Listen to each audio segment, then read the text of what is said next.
Hey, hi team. This is a video on how to start a Zoom meeting.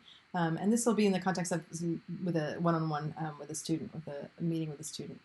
So I'm assuming you've already signed up for Zoom, and let's assume that you've already logged in. And so you'll be at this screen and you're gonna wanna host a meeting. So come over here and click host a meeting. I'm assuming for a one-on-one meeting, you're gonna wanna just both see each other's face. You're gonna wanna do with video on. I usually do screen share because I'm doing a lesson on my iPad, and so I would just share whatever my screen is with an iPad. But with video on, it would just be your the video that actually you're seeing me, and you'll see that in a minute. You'll see me twice. Okay, so this is what happens when you click start a meeting. You click join with computer audio. We don't have a speaker or microphone. And here I am. You don't need to see me twice, so let's get rid of this one. Let's not make it bigger. Okay, and so what happens is now you have this meeting ID at the top right up here, and you can, in order to invite your student, you're going to give them that ID. And so I'm going to text. My husband is waiting on in the other room for to do the simulation. Something that actually this is the second time we did this video, and the first time they did it, there's something that came up that he needed to download. On his computer. So we need to make sure that students can do that. He's also going to try it with his phone. My neighbor who's done this a bunch said most of her students did it on their phone.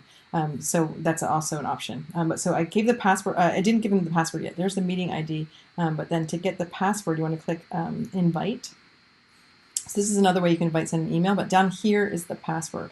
We found that it was easier to text because the email does not come right away. So wait, 313-542. Okay, and that's the password. So they'll have a spot where they put in the ID, and then it'll ask for the password, and that's the password. And then we just wait and hope that.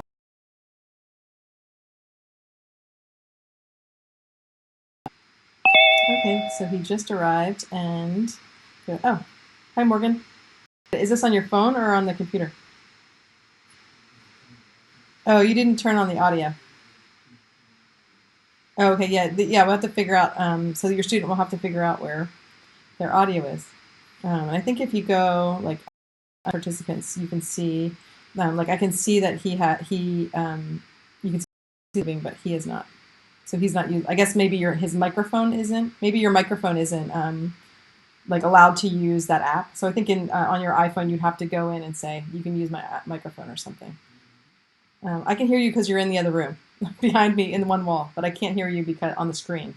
And you can see that up here, right? Like it says moving. It's not moving there. Can you try it on the computer now too and see what happens? You can't hear me?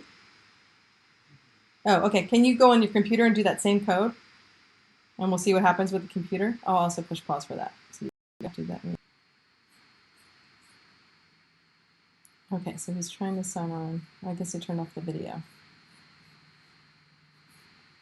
Oh, he turned the video off. That's where you can see they turn off the video on this side. You can see our participants. I'll push pause again so you don't have to wait for this.